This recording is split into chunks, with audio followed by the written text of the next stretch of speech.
You can easily import questions directly into Blooket from a spreadsheet, rapidly speeding up the question set creation process. To get started, create a new set by clicking Create or Set Creator in the side column. Enter the title and select the CSV import option before clicking Create.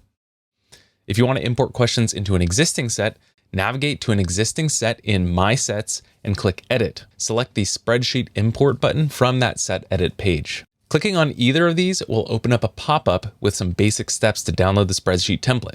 If you'd like to use Google Sheets, then click Copy, or if you'd like to download an Excel template, click Download. We'll use Google Sheets for this example, so click Copy and then make a copy to open up this template in your Google account. Edit the spreadsheet to fit your needs, adding your questions, answer options, time limits, just in seconds, and correct answers. The time limit and the correct answer column should only contain numbers.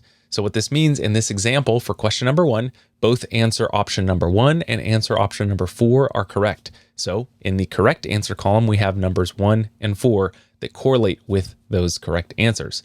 And for example, number 2, only answer option number 2 is correct. So we've got that number 2 listed here. You can replace all of the example content, but be sure not to edit any of the blue or the gray cells when adding question answers or time limits.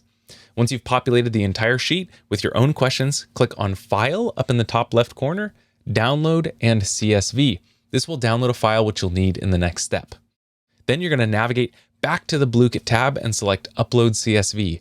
Find that CSV file you just downloaded and select Open.